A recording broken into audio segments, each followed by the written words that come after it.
काम ये किया कि जो बिखरी पड़ी थी राक्षस जाति, उन सबों को इकट्ठा करके सबका नेता बन गया, यातुधानपति। रावण पहला यातुधानपति बना और उसने विराट सभा बुलाई सभी राक्षसों की, असुर भी, दैत्य भी, दानव भी, राक्षस, सबको बुलाकर कहा, भाइयों हम लोग नासमझी में देवताओं से टकराते रहे और हार खाते रहे। अगर आपका मुझ में विश्वास है, मेरी नीति से चलिए, आपको घर बैठे सत्ता मैं दिलाऊंगा। देवता प्राणों की भीख आपसे मांगेंगे। सबने कहा हम तैयार हैं। तो बोले ठीक है, बस एक काम आप लोग करें, बाकी काम मैं करूंगा। क्या? द्विज भोजन, मख, होम और सराधा। ये जो देव कार्य और पितृ कार्य है, बस आपको यही करना है कि कहीं ये मत होने दो। द्विज भोजन, मख, होम, सराधा, सबके जाय करो तुम बाधा।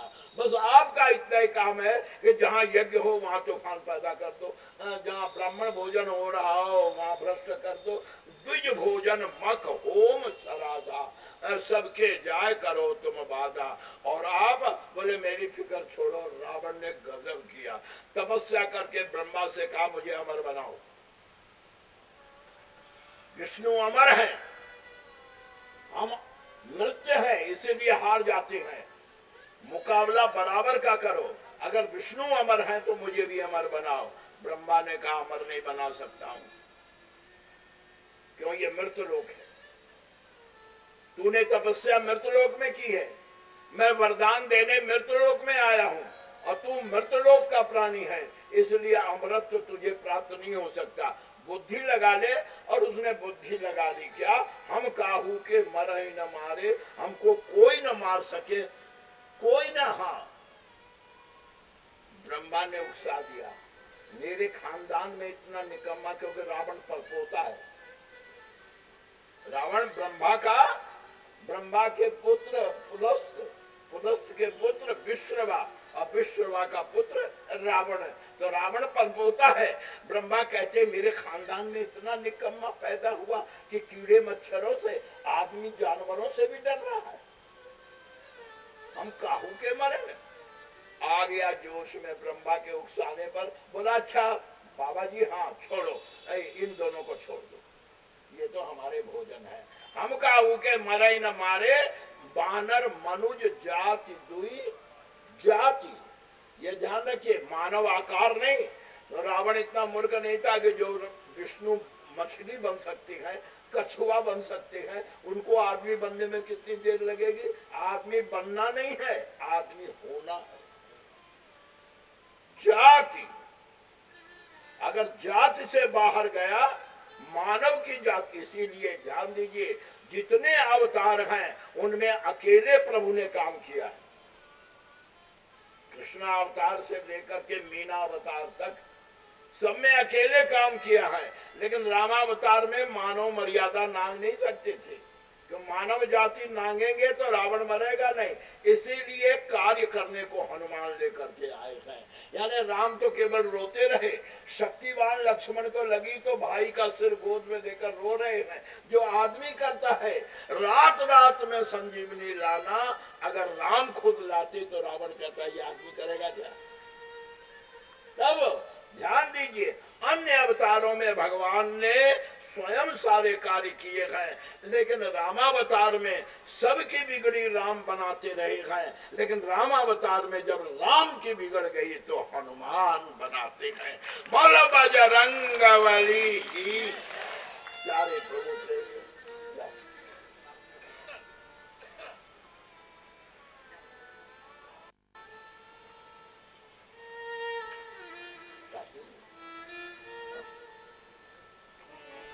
श्री राम जय राम।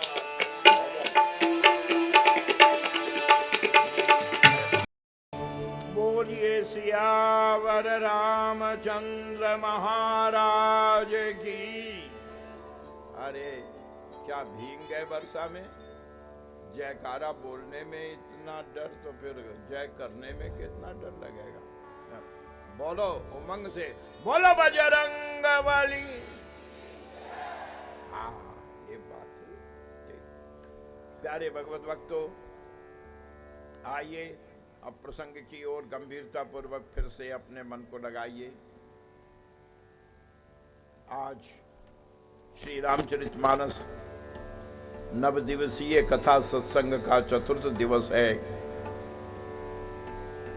और इसे मैं भगवत कृपा के साथ साथ अपने ऊपर यह एक महान कृपा मानता हूँ कि शारीरिक दृष्टि से अस्वस्थ होते हुए भी कथा के प्रति जो दिव्य अनुराग है, कथाकार तो बहुत हुए देश में, लेकिन भगवत कथा का मशाल जीवन भर हाथ में लेकर केवल थामा नहीं, बल्कि ये मशाल झुकने न पाए और बुझने न पाए। श्री नाथ धाम संस्थान के रूप में एक अमर कीर्ति इनके नाम की हो गई। आज परम पूज्य श्रीमान श्रीनाथ जी शास्त्री जी महाराज कृपा पूर्वक इस राम कथा में पधार कर जो आज हम लोगों को गौरवान्वित किया है और कथा के प्रति अपनी दृढ़ निष्ठा दिखलाई है।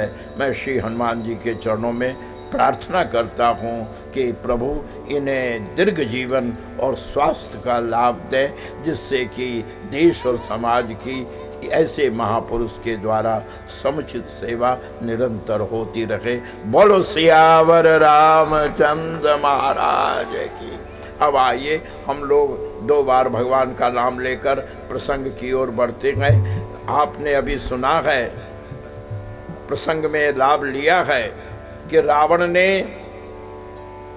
अन्य राक्षसों से हट करके अन्य रावण से जितने भी पहले राक्षस थे, हिरण्याक्ष से लेकर के जलंधर तक, सबको नारायण ने छल से ही मारा।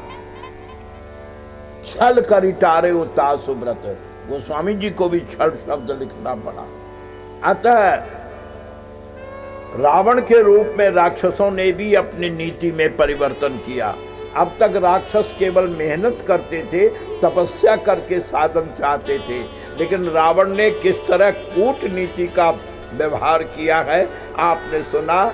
सबसे पहला काम तो ये कि देवताओं से प्रत्यक्ष लड़ाई न लड़ करके उसने देवताओं के रसद को या और कुमुख यानी मदद को, यानी भोजन और शक्ति दोनों देवताओं की रोक ली रावण ने। कैसे?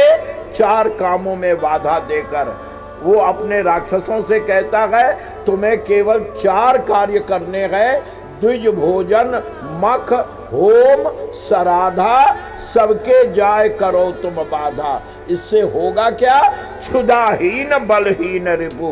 जितने देवता हैं वो यज्ञ भाग न मिलने के कारण कमजोर होंगे और सहज ही मिलिए आए, हमें लड़ना नहीं पड़ेगा और सब देवता हमारा आधिपत्य स्वीकार करेंगे और नीति कारगर रही। फिर उसने तपस्या करके ब्रह्मा से ये वरदान पाया। आपने सुना कि हम काहू के मरे न मारे। ब्रह्मा के उकसाने पर उसने कह दिया अरे छोड़ो, मनुष्य बंदर का तो क्या पूछना, ये तो हमारे आहार है। नर आहार रजनीचर कर गई। अतः बानर मनुज जाति दोई बारे। मनुष्य बानर में भी उसने शर्त रखी कि आकार नहीं हो मानव का, क्योंकि वो जानता है कि नारायण अगर नरसिंह बन सकते हैं तो नर बनने में कितनी देर लगेगी उनको। आकार नहीं, प्रकार होना चाहिए, यानी केवल मनुष्य का रूप नहीं हो, मनुष्य की मर्यादा हो, मनुष्य की जाति हो, मनुष्य का संस्कार हो। प्यारे भगवत भक्तों, इसीलिए मैं आपको निवेदन कर रहा था कि मर्यादा पुरुषोत्तम राम रावण के वरदान के कारण मर्यादा में बंधे हैं। अगर वो मानव शक्ति से अधिक का प्रदर्शन करते तो रावण तुरंत पकड़ लेता कि ये मनुष्य नहीं कर सकता। मैंने मानव जाति के व्यक्ति से अपवाद किया है, मानव रूप नहीं।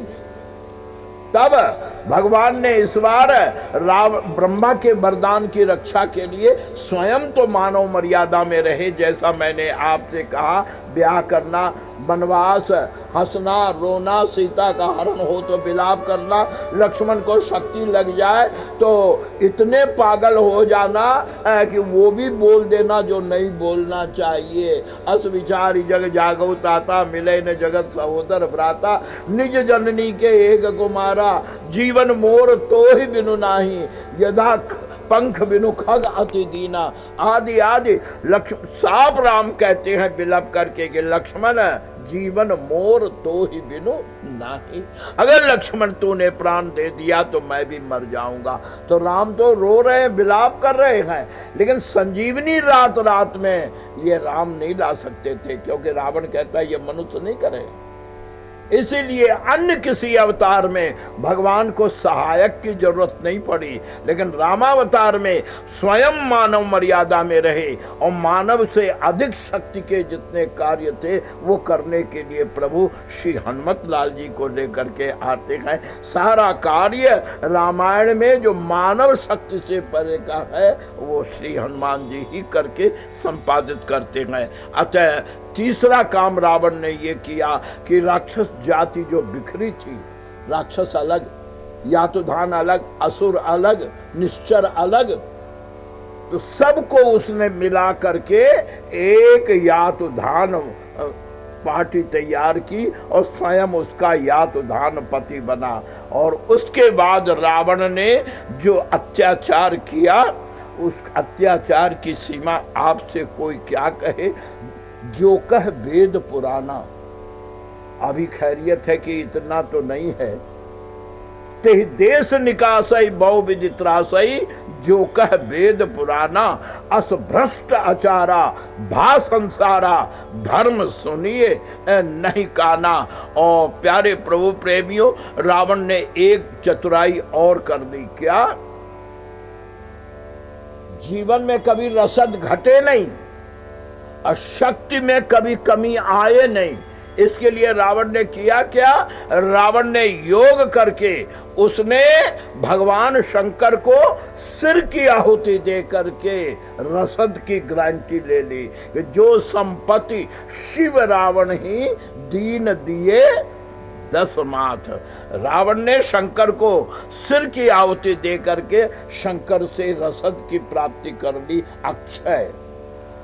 और शक्ति, आप आश्चर्य करेंगे, कल मैंने संकेत दिया था, जानकी है तो राम की शक्ति, लेकिन राम से भी जानकी का संबंध है और रावण से भी जानकी का संबंध है। रावण ने चतुराई क्या किया है? रावण ने अपने हृदय में कुंडलनी चक्र में योग करके आदि शक्ति को हृदय में प्रकट कर लिया है, जागृत कर लिया है। यानी जानकी राम के बगल में है और रावण के हृदय में।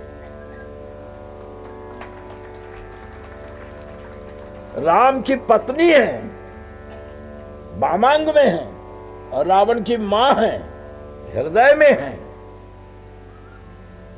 और आप ये जानते हैं, स्त्री के सामने जब यह समस्या आती है, एक और पति खड़ा है, एक और पुत्र खड़ा है, तो गोस्वामी जी कहते हैं धर्म स्नेह उभय मति घेरी, भय गति सांप छुछुंदरी केरी। क्यों? पति का साथ देना धर्म है और पुत्र का साथ देना ये ममत्व है, स्नेह है। तो धर्म में और ममता में संघर्ष होता है। पत्नी है राम की और हृदय में बैठी है किसके? आपको शायद मालूम है, जब लंका के युद्ध मैदान में सारे राक्षस समाप्त हो गए, रावण युद्ध में आया और राम जी उसका सिर काटने लगे। जैसे 10 सिर काटा, बानर सेना के लोगों ने कहा हो गया, बोलो राजा रामचंद्र की। लेकिन कुछ नहीं हुआ, तुरंत 10 नए निकल आए। अब राम काटते जा रहे हैं और सिर निकलते जा रहे हैं। अंत में गोस्वामी जी को लिखना पड़ा क्या? मरई न रिपु श्रम भयउ विशेखा। यानी धनुष तोड़ने में राम को श्रम नहीं हुआ, लेकिन रावण को मारने में सिर काटते काटते राम पसीने पसीने हो गए, लेकिन रावण का एक सिर नहीं कटा। लक्ष्मण झुंझला के कहते हैं भैया हाँ, ये आप क्यों नाटक कर रहे हैं? प्रभु कहते हैं नाटक क्या कर रहा हूं, लड़ तो रहा हूं। अरे बोले तो सिर क्यों काट रहे हो? बोले एक काटते हो दूसरा निकल जाता है। तो सिर 10 है ना, छाती तो 10 नहीं है, छाती तो एक है ना। हाँ, तो छाती में मारो, सिर क्यों काटते हो? छाती में मारो। भगवान राम कहते हैं लक्ष्मण से मार दूं? हाँ मारो, मारो, हाँ मारो। प्रभु कहते हैं लक्ष्मण, अगर रावण को मारना इतना आसान होता तो फिर मेरे आने की क्या जरूरत थी? तुझे पता नहीं है अगर मैं छाती पे मारूं तो क्या परिणाम होगा? बोले क्या परिणाम होगा? एक आदमी की सारी सेना समाप्त हो गई, एक राजा की। सब उसकी सेना का एक आदमी नहीं बचा, अकेला बचा। दुश्मन के सारे सैनिकों ने घेर लिया बंदूक तान करके। वो हंसता हुआ मैदान में खड़ा है। बोले मारो मारो। लेकिन सब बंदूक ताने तो है पर गोली चला कोई नहीं रहा है। क्यों नहीं चला रहा है? उस भले आदमी ने अपने छाती पर एटम बम बांध रखा था। मारो। अब अकेला बच गया है, लेकिन सारी सेना पर भारी पड़ रहा है। क्यों? सबकी बंदूकें तनी है पर गोली कोई छोड़ नहीं रहे। क्यों? अगर गोली छोड़ी तो न मारने वाला रहेगा न मरने वाला रहेगा, वो तो सभी समाप्त हो जाएंगे। तब राम जी कहते हैं लक्ष्मण, तू कहता है छाती पर बाण मारो, मालूम है क्या होगा? बोले क्या? यही के हृदय बस जानकी, इसके हृदय में जानकी बैठी हैं और जानकी मम वास है और मम उदर भुवन अनेक। बोल बाण मारूं तो कौन मिलेगा? रावण। सारी दुनिया खत्म। तो प्यारे प्रभु प्रेमियों, ये था रावण। पहले तो ये कि वो देव और असुर दोनों की सम्मिलित संस्कृति का प्रोडक्ट है। माता राक्षसी, पिता देवता विष्णवा। ये नया मुसलमान ज्यादा ही प्याज खाता है। वो कन्वर्टेड है ना, न शुद्ध देवता है न शुद्ध राक्षस है।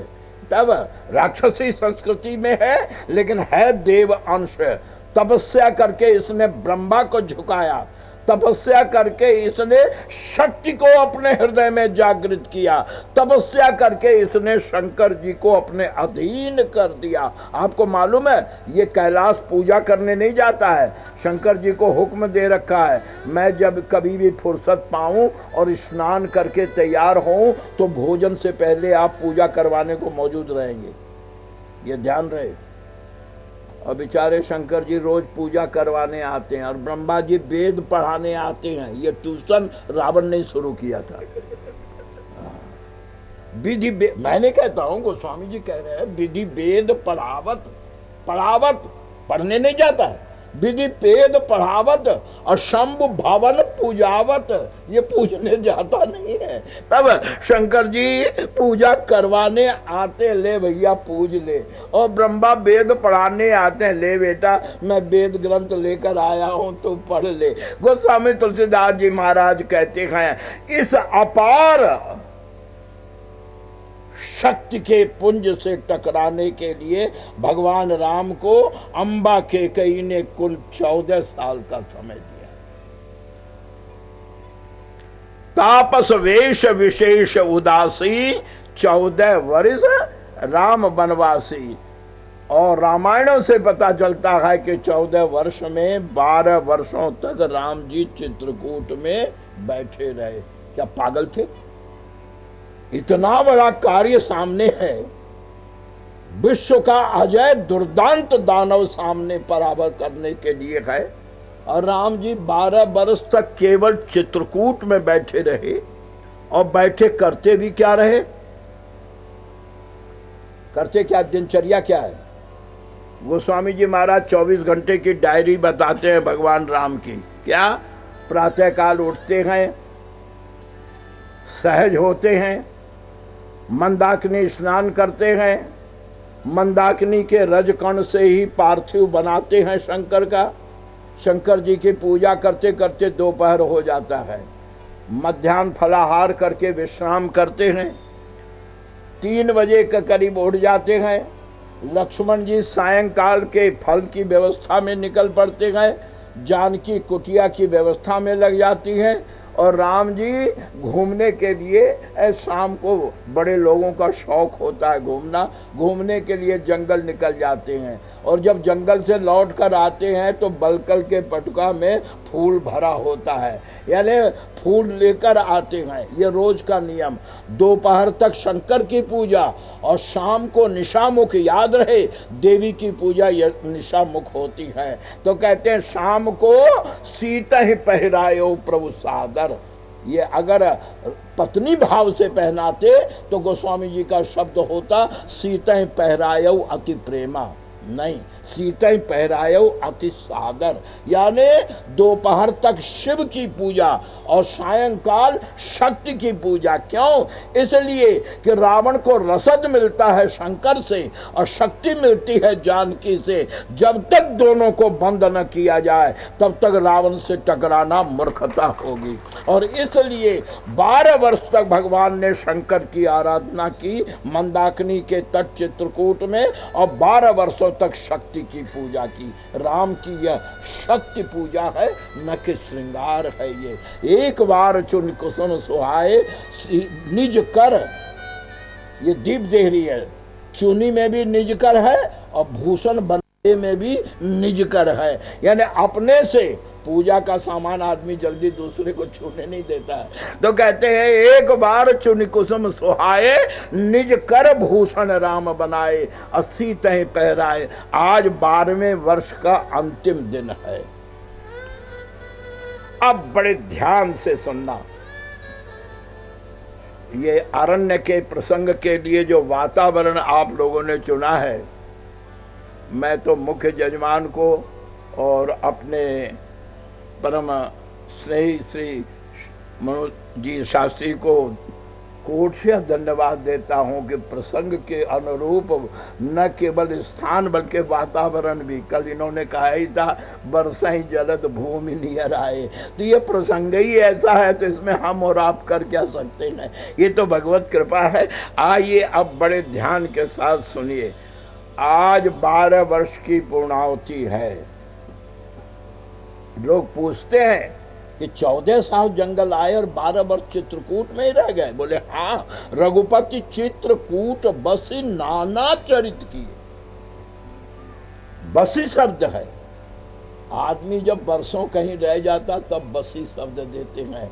तो कहते हैं रघुपति चित्रकूट बसी नाना चरित किए सुचि सुधा समाना। तो प्यारे प्रभु प्रेमियों, 12 वर्षों तक भगवान राम ने शंकर की पूजा करके प्रार्थना की कि प्रभु अब रावण का साथ छोड़कर मेरा साथ दो। और 12 वर्षों तक शक्ति की पूजा करके कहते हैं अब आप अपने पुत्र की ममता छोड़िए और जग कल्याण के लिए मेरा साथ दीजिए। रावण इतना बढ़ा कैसे? मां की दया से। रावण इतना फला फूला कैसे? देवादिदेव महादेव शंकर के प्रसाद से। और भगवान राम दोनों को रोक रहे हैं। क्यों? रावण से लड़ने के पहले अगर रावण के रसद को और रावण की मदद को नहीं रोका तो रावण को कभी हम जीत नहीं सकेंगे। रसद शंकर और मदद जानकी। तो आज की पूजा जब भगवान शंकर की भगवान राम ने की हाथ जोड़ करके, जब अंतिम पुष्प दिया है आज शंकर को, आज भोलेनाथ पार्थिव से प्रकट हो गए।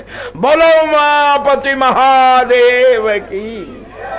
और शंकर को प्रकट देखकर मुस्कुराते हुए भगवान राम अपने दोनों कमल समान हाथों को जोड़कर मुस्कुराते सिर झुकाते गए। शंकर जी आगे बढ़े, हाथ पकड़कर कहते बस करो, बहुत हो गया नाटक, ये आप कर क्या रहे हैं? भगवान राम कहते हैं वही कर रहा हूं जो करना चाहिए। सारे संसार को अशांत कर रखा है, सारी दुनिया त्राही त्राही कर रही है। माना कि आपका चेला है, लेकिन एक के कारण अगर सारा विश्व दुखी है तो फिर उसको टिके रहने देना ये उचित तो नहीं होगा। आप हमारा साथ दीजिए।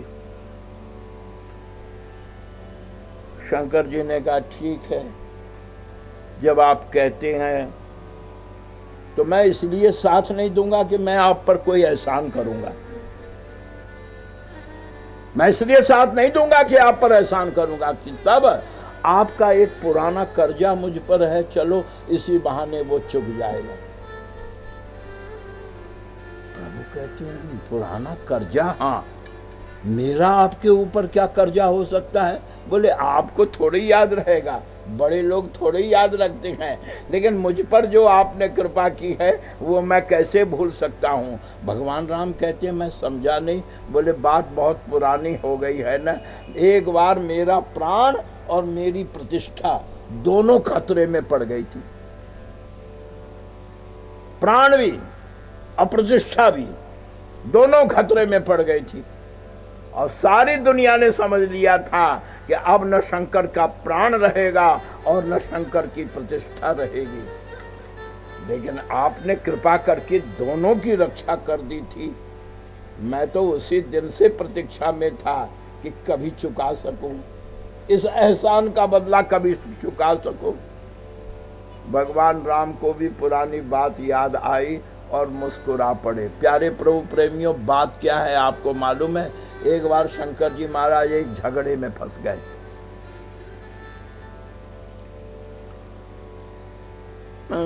आजकल तो बहुत होता है ऐसा झगड़ा, लेकिन उस समय एक ही हुआ, ये गुरु चेले का झगड़ा।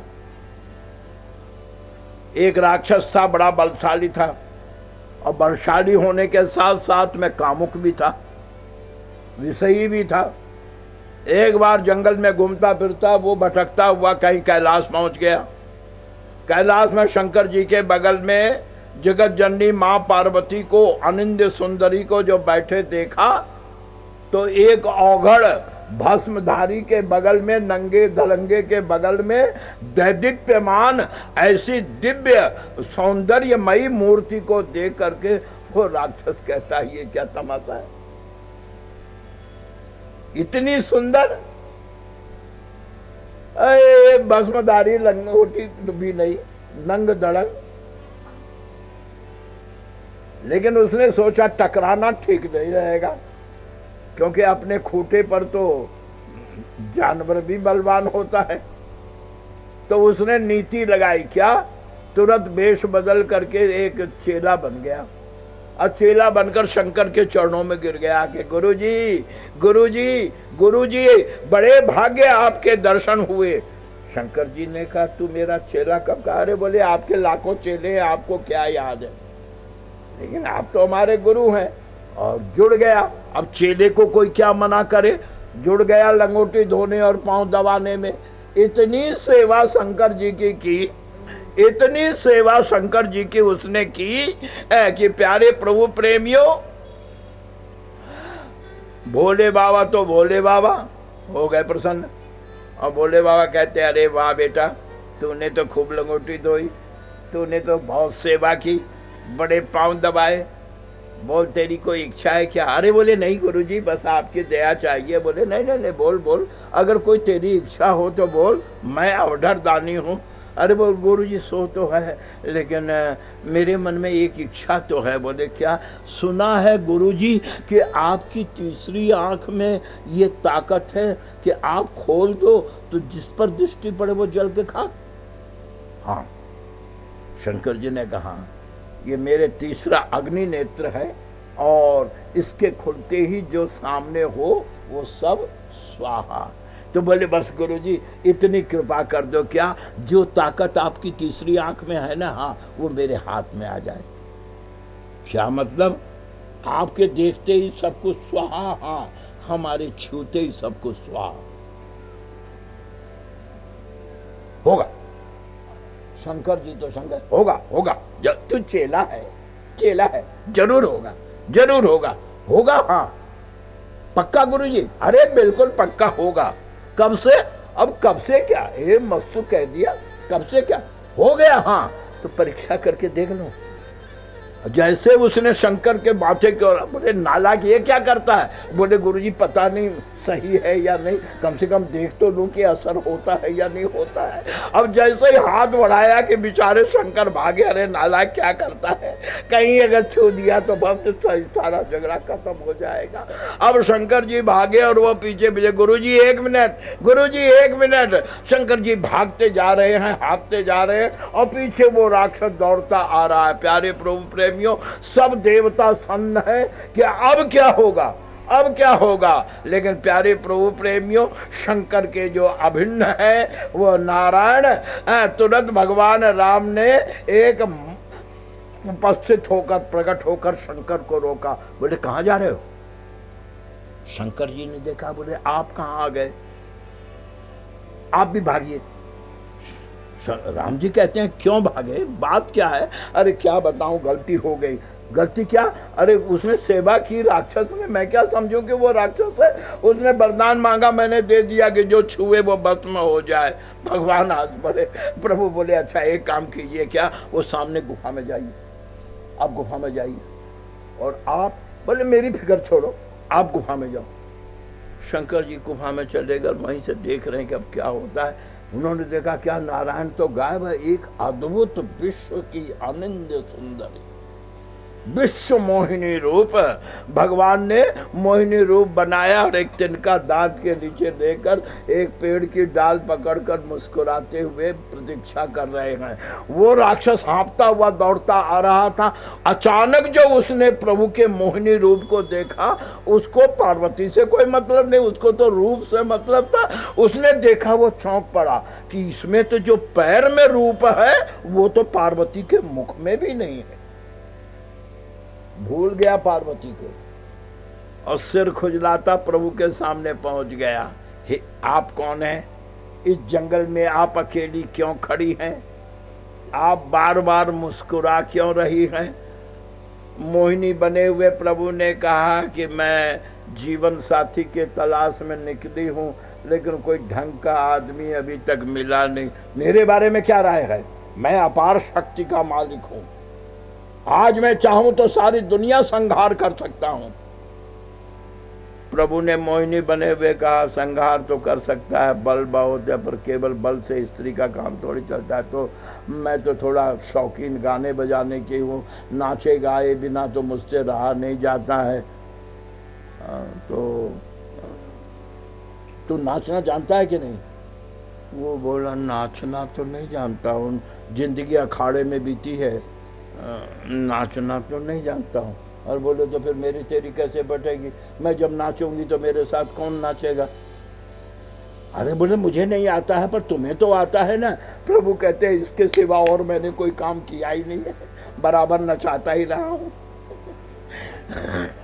ब्रह्मा को, शंकर को, गणेश को, नारद को, सारद को, सबको नचाता ही रहा हूँ। दैवी ऐसा गुणमयी मम माया दुरतया, मैं ये काम तो मेरा अभ्यस्त है, तो फिर मुझे सिखा दो। प्रभु ने कहा सिखा भी 2 मिनट में दूंगी।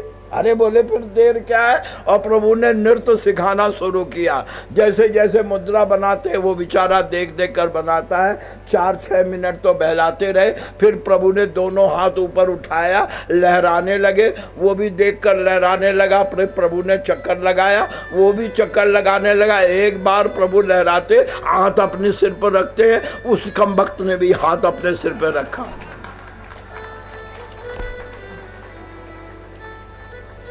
भस्मासुर भस्म।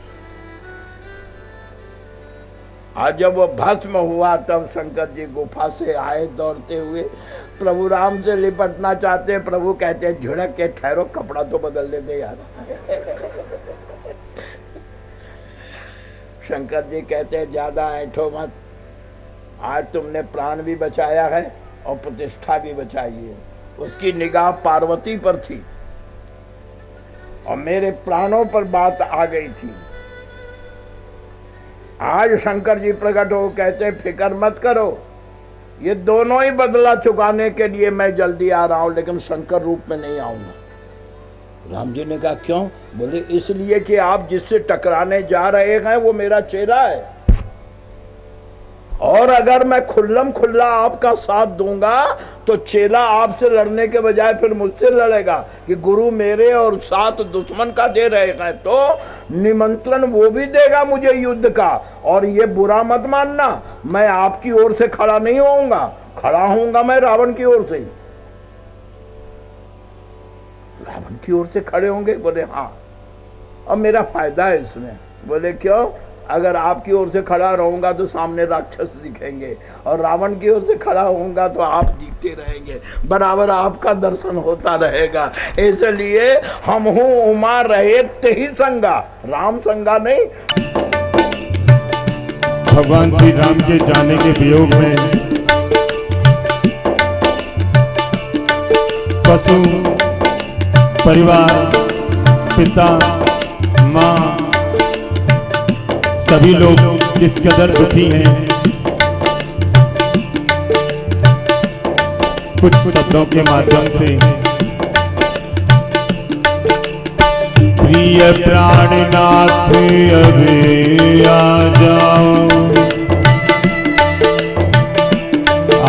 जाओ श्री राम।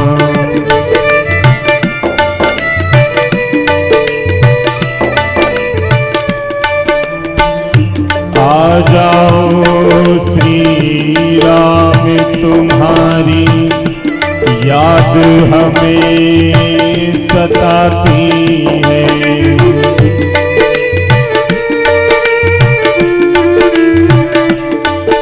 जितना मन को समझाती हूँ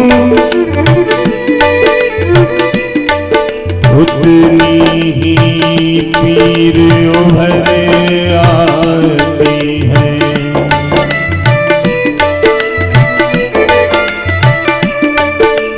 मैं पूछ पूछ कर हार गई, संदेशा मस्त पवन से।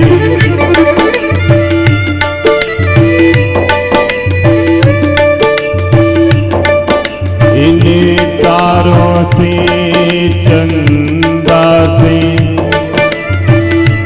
कामिनी नील गगन से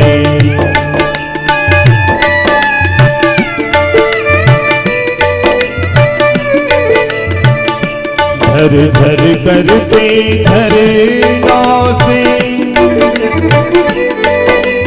मधुवन की धाराओं से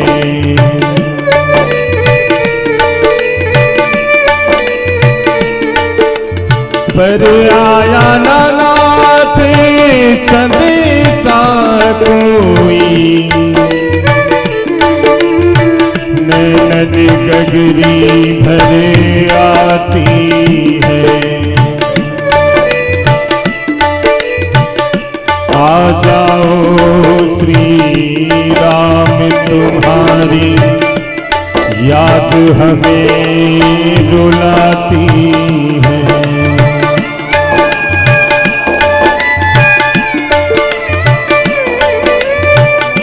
कितनी बार ये शरद पूनम भी आई और आकर चली गई।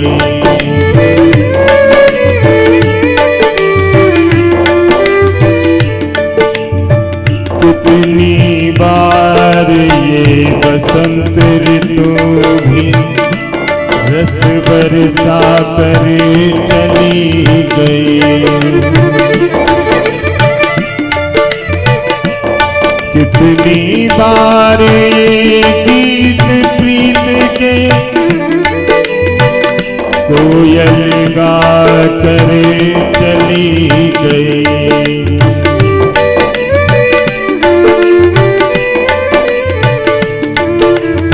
पर आए न तुम्हारी याद, हमें मदहोश बना कर चली गई।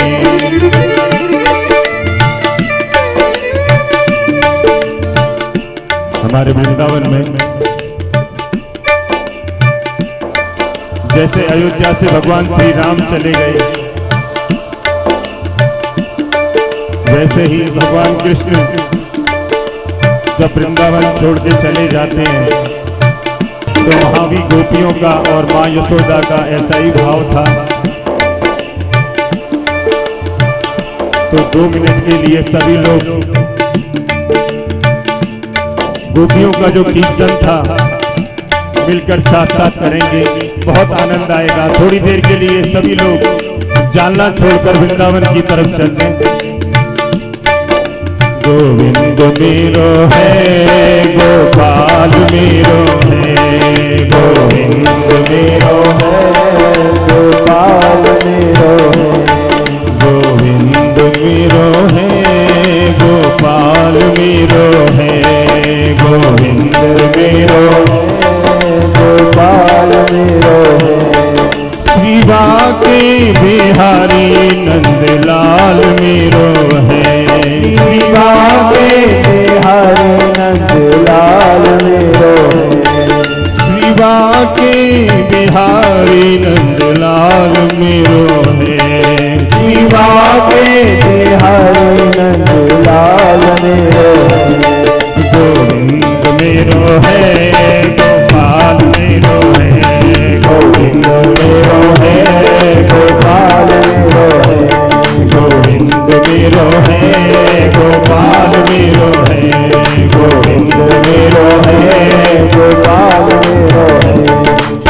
मेरो है, नंदलाल मेरो है, मेरो है नंदलाल मेरो है, मेरो है नंदलाल मेरो है, मेरो है नंदलाल मेरो है, शिवा के बिहारी नंदलाल मेरो है, शिवा के बिहारी नंदलाल मेरो है, गोविंद मेरो है, गोपाल मेरो है, गोविंद मेरो है, गोपाल मेरो है, गोविंद मेरो है, गोपाल मेरो है, गोविंद मेरो है, गोपाल मेरो है।